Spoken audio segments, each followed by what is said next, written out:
मुझे बुलाया शेरा वालिए, मैं आया शेरा वालिए। तूने मुझे बुलाया शेरा वालिए, मैं आया शेरा वालिए। ओ जोता वालिए, पहाड़ा वालिए, ओ मेहरा वालिए, तूने मुझे बुलाया शेरा वालिए, मैं आया शेरा वालिए। तूने मुझे बुलाया शेरा वालिए, मैं आया शेरा वालिए। तो हमारी जर्नी माता वैष्णो देवी के दर्शन के लिए स्टार्ट हो चुकी है। एक बार ज़ोर से बोलिए माता वैष्णो देवी की जय हो। तो हम अपने ऑफिस गुड़गांव से निकल चुके हैं जाने के लिए कटरा देवी के दर्शन के लिए। तो दिल्ली मेट्रो के थ्रू होते हुए हम आ गए हैं पुरानी दिल्ली रेलवे स्टेशन। चांदनी चौक उतरते हैं मेट्रो से और फिर वहाँ से हम दिल्ली मेट्रो से बाहर निकलते हैं। तो ये आता है हमारा दिल्ली रेलवे स्टेशन और यहाँ से हम एंटर करते हैं। तो फाइनली हम आ गए हैं दिल्ली रेलवे स्टेशन के अंदर और यहाँ पर हमारी ट्रेन हमारा इंतज़ार कर रही है। इनफैक्ट मैं तो जल्दी ही आ गया हूँ और ये मेरी ट्रेन रही जिसमें मैं सफ़र करने वाला हूँ। ये रही जम्मू तवी तो अजमेर से जम्मू तवी जा रही है ये। ट्रेन की टाइमिंग रात हो चुकी थी और फिर हम फाइनली जम्मू पहुँचते और यहाँ आने के बाद मेरा मन में बस एक ही चीज़ आ रही है, दुनिया से दूर जा रहा हूँ, मैं तेरे पास आ रहा हूँ। तो ये रेलवे स्टेशन है वहाँ का जम्मू का और फाइनली बाहर निकलेंगे वहाँ से तो हमें ये जम्मू तवी के बाहर का सीन है, कुछ ऐसा आपको दिखेगा यहाँ पे। तो यहाँ उतरने के बाद हमारे एक दोस्त हैं जो सामने दिखाई दे रहे हैं। तो इन्होंने मेरी सारी व्यवस्था की थी वहाँ आने की, रहने की और वहाँ से जाने की वापस। तो ये पूरी जर्नी हमारे साथ रहेंगे। और एक चीज़ आप लोगों को मैं बता दूं कि यहाँ उतरने के बाद ये है आपको बस स्टैंड में जब आएंगे तो यहाँ पे बिल्डिंग दिख रही है हम लोगों को, ये वाली वाइट रंग की, ये वाइट रंग की जो बिल्डिंग है ना, ये कि मंदिर का ट्रस्ट है ये, जहाँ जा रहे हैं हम वैष्णो देवी वैष्णो धाम है ये। तो यहाँ पर जाकर पहले से आप पास बनवा सकते हैं अपना, जो कि पास आपको कटरा में जाकर बनवाने के लिए लंबी लाइन देनी पड़ती है, बहुत लंबी। तो यहाँ से आप ये पास बनवा सकते हैं, ठीक है। जब स्टेशन से बाहर निकलते हैं तो ये हमारे राइट साइड में दिखाई देगा आपको। तो यहाँ जाकर फ्री ऑफ कॉस्ट पास बनती है वहाँ के लिए, तो आप जाकर पास बनवा सकते हैं। एक्चुअली ये वो जगह है जिसकी मैं बात कर रहा था। तो यहाँ आके आप वो कार्ड जो हमारे गले में आप देखेंगे इसके बाद की जर्नी में, तो वो यहाँ से आप ले सकते हैं बहुत ही जल्द, कम समय लगाकर, क्योंकि वहाँ जाने के बाद कटरा में आपके लिए इसके लिए लंबी लाइन देनी पड़ती है। तो आप अगर लाइन से बचना चाहते हैं तो ये कार्ड फ्री ऑफ कॉस्ट मिलती है, ताकि इसे काउंट हो सके कितने लोगों ने अप्लाई किया हुआ, कितने लोग दर्शन करने के लिए गए हैं। तो यहीं से आप ले लो, काफ़ी सुविधा रहेगी आपके लिए। मैंने भी ले लिया है। और जब तक वृंदावन जब तक कटरा जाते उसके पहले बगल में एक बावे माता की मंदिर है, सोचा कि वहाँ पर दर्शन कर लेते हैं। तो हमारे मित्र ने हमें बावे दर्शन करवाने के लिए ले गए। तो बगल में मंदिर थी 5-6 किलोमीटर का अंतराल पर, तो हम वहाँ चले गए। तो कटरा जाने से पहले हम यहाँ भी दर्शन कर लेते हैं। तो फाइनली हम यहाँ आए हैं और दर्शन करने के लिए। अरे हमारे साथ हमारे गाइड है धीरज भाई, तो बताओ यहाँ के बारे में इतिहास। क्या बहु फोर्ट है ये, यहाँ के राजा जो थे यहीं पे पूजा वगैरह करते थे। क्या नाम है इसका? इसका नाम है बहु फोर्ट। ये एक्वेरियम है और ये इधर जाओ, मैं है यहाँ जाओ। बताओ भाई, मतलब इसके अंदर क्या है, मंदिर है? क्या है? मंदिर है। जैसे कि वहाँ पे लाइन दिख रहा है ना, वहाँ पे जैसे कि वहाँ पे दिख रहा है कि ये गेट है, वो सामने एक बंदा है। वो गेट है, वहाँ पे गेट दिख रहा है, यहाँ से इंटर कर सकते हैं। इसके अंदर हम गए थे लेकिन मोबाइल अलाउड नहीं है, तो हम लोग दिखा नहीं देते हैं। और ये रास्ता एक्वेरियम का है और ये रास्ता पार्क। ये इसके आसपास घूम सकते हो, काफ़ी बड़ा। यहाँ राजा रंजीत सिंह का ये किला है ना, राजा रंजीत सिंह का किला है ये। और यहाँ पे जब वो गुलाब सिंह सब मतलब उनके जो खानदान थे ना, पूरा खानदान पूरी बात, तो जो भी लोग युद्ध करने जाते हैं ना, वो यहाँ से पहले माँ की पूजा करते थे, पूजा करने के बाद ही वो जाके जीत के आते थे। और ख़ास बात यह है कि यहाँ के लोग के अनुसार कि जितने भी पूजा करके गए हैं एक बार हारे नहीं, हारे नहीं है ना, हम लोग जीत के वापस आए, मान्यता भी होता है। तो चलो हमने तो दर्शन कर यहाँ लिया। से हम दर्शन करने के बाद वापस आ जाते हैं बस स्टैंड, जहाँ से हमें रेलवे लाइन के बाहर की बस स्टैंड है और हमें यहीं से बस पकड़नी है कटरा के लिए।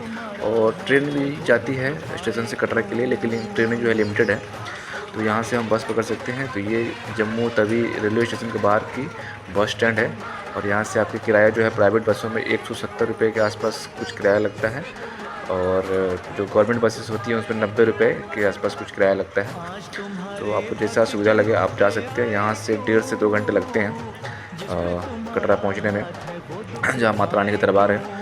तो हमने भी बस की टिकट बुक कर ली है, फिर जर्नी स्टार्ट करते हैं यहाँ से। तो कुछ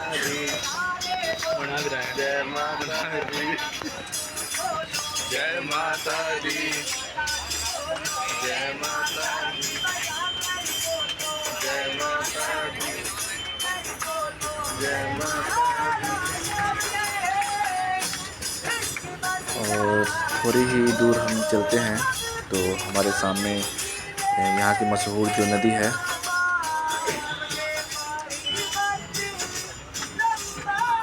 तावी नदी, तो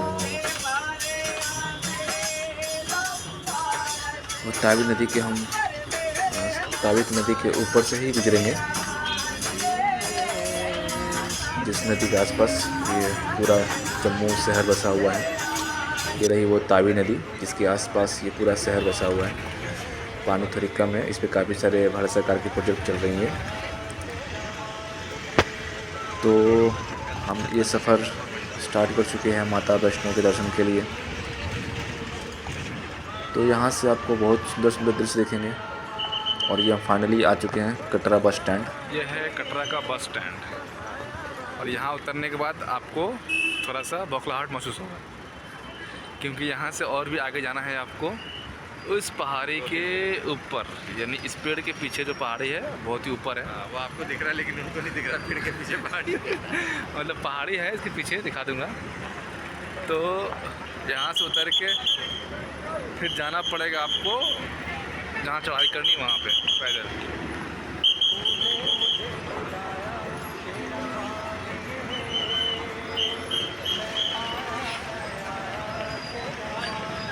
और यहाँ बस स्टैंड से फाइनली हमें वो जगह जानी पड़ती है जहाँ पे हमें चढ़ाई करनी होती है। तो यहाँ से ये ऑटो करना पड़ता है आपको। तो ये कुछ चार्ट लगा हुआ है, इसको आप देख सकते हैं। इसी के आसपास कुछ किराया होता है बस स्टैंड से आपको जो तारापुर जाने के लिए। यहाँ से जो यहाँ आने के लिए उस बस स्टैंड से यहाँ आने के लिए आपको किराया लगता है वो। तो ये रहा द्वार प्रवेश करने का। फाइनली हम लोग कटरा आ चुके हैं और हमारे गाइड्स आ गए यहाँ पे और हमारे गाइड साहब आ चुके हैं। गाइड साहब तो कहाँ ले जाने वाले हम लोगों को? वो ऊपर वो ऊपर मतलब वो ऊपर।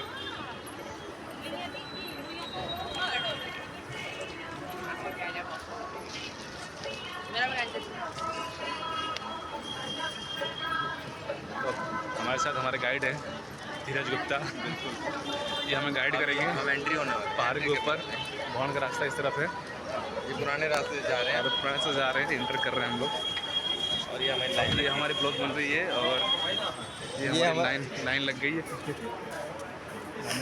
और जैसे जैसे हम आगे जाएंगे तो हमें यहाँ से अपनी चेकिंग करवानी पड़ती है। हमारे लगेज वगैरह जो भी है यहाँ से हम चेक करवा के ऊपर की तरफ चढ़ाई स्टार्ट करेंगे। तो हमने भी चेकिंग करवा ली अपनी यहाँ पे और यहाँ से अब चढ़ाई स्टार्ट होती है हमारी इसके आगे से। कितने किलोमीटर का आता है? फाइनली दोस्तों चढ़ाई की बहुत सारे पार्ट ख़त्म हो चुके हैं। ये हमें करीब 5 से 6 घंटे चढ़ने में लग जाते हैं। तो पूरी वीडियो अगर मैं दिखाऊँ तो काफ़ी लंबी हो जाएगी। ये हालत हो जाती है हमारी आधे से आधे आते। और ये जो लोग ऊपर से आ रहे हैं इन्होंने दर्शन कर लिया है और ये वापस नीचे जा रहे हैं। इनकी हालत आप देख सकते हैं। और कुछ घंटे बाद ये कुछ समय बाद हमारी भी हालत ऐसी होने वाली है। ये कुछ बहुत ही सुंदर इन्होंने व्यवस्था कर रखा है चढ़ाई करने के लिए। तो आते हुए लोगों की हालत देखकर समझ सकते हैं कितनी ऊंचाई पर ही है। काफ़ी आनंद मिलता है इस तरह का जर्नी करने से। तो आप भी एक बार ज़रूर आएँ, दर्शन करें माता के, आपकी मनोकामना पूर्ण हो। तो फाइनली हमने कैंटीन में रुके हैं यहाँ पे, और कैंटीन में कुछ खाया पिया हमने।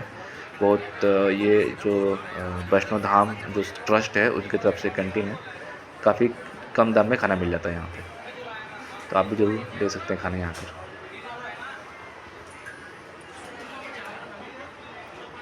और ये कुछ सुंदर दृश्य ऊपर से, जो कि अब लगभग हम पहुँचने ही वाले हैं माता वैष्णो के दरबार में। तो ये दृश्य वहाँ पे है, और यहाँ पहुँचते पहुँचते हमें शाम हो जाती है माता के दरबार में। और ये खूबसूरत सा दृश्य है, जो कि रात के 8 बजे के आसपास का दृश्य है ये।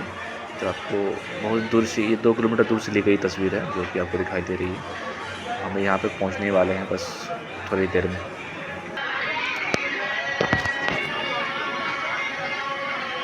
और फाइनली हम यहाँ पे पहुँच ही गए। ये सुंदर दृश्य है। नवरात्र के समय पर मैं आया हूँ यहाँ पे, तो कुछ अनोखा ही देखने को मिला मुझे। यहाँ पे काफ़ी सुंदर सजावट की गई है। सारे फूल जो लगे हुए हैं, फ्लावर्स जो हैं, ये ओरिजिनल हैं। इनको बाहर से एक्सपोर्ट किया जाता है और इम्पोर्ट किया जाता है हमारी कंट्री में, स्पेशली वैष्णो धाम के लिए। ये फूल जो भी हैं सब सारे असली फूल हैं। जो ऊपर लगे हुए ये डुप्लीकेट फूल हो सकते हैं, लेकिन ये सामने लगे हैं ये सारे के सारे असली फूल हैं। काफ़ी सुंदर दृश्य है, काफ़ी आनंददायक है ये।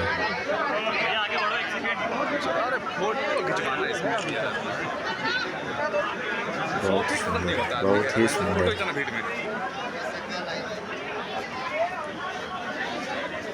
जोर से बोलो जय माता दी, जोर से बोलो जय माता दी।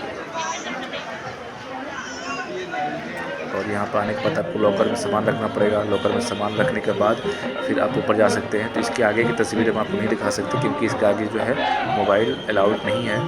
तो बस यही सामने मंदिर दिख रहा है, हमें यहाँ दर्शन करना है और वापस यहाँ से भैरव मंदिर के लिए जाना है, क्योंकि जब तक आप भैरव मंदिर के दर्शन नहीं करते हैं, आपकी दर्शन जो माँ की वो पूर्ण नहीं होती है।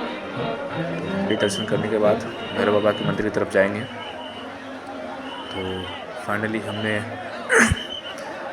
ऊपर जाकर दर्शन कर लिया, और यहाँ से कुछ तस्वीरें हैं, जो कि ये सीढ़ियाँ देख रहे हैं, ये भैरव बाबा के तरफ जाने के लिए हैं।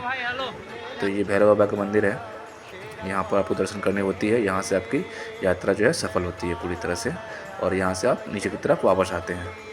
तो हमने अभी दर्शन कर लिए भैरव बाबा के। अब यहाँ से हम वापस प्रस्थान करेंगे नीचे की ओर, क्योंकि हालत अभी बहुत ही ख़राब हो चुकी है। सुबह के 4 बज चुके हैं, तो 4 बजे हम यहाँ से चलना आरंभ करेंगे। तो फिर यहाँ से हम 9 बजे के आसपास हम नीचे पहुँचेंगे, जहाँ से हमने चलना स्टार्ट किया था। तो ये हमारा सफल हो गया आना, और ये उतरने वाली हालत हमारी, कुछ ऐसी हालत हमारी भी है। रात का समय, ये सुबह 5 बज रहे होंगे तब की ये वीडियो ली गई है। तो जोर से बोलिए जय माता दी, और ज़रूर एक बार आए यहाँ पे, ज़रूर आए, क्योंकि माता आपकी मनोकामना ज़रूर पूर्ण करेगी। तो फाइनली ये हमारा आज का दर्शन हो चुका है, और अब हम चलेंगे विश्राम करने के लिए। और फाइनली हम किसी भी तरह गिरते पड़ते नीचे की तरफ उतर रहे हैं, और उतरने के बाद घर जाने की जल्दी होती है। और ये फाइनली हमारा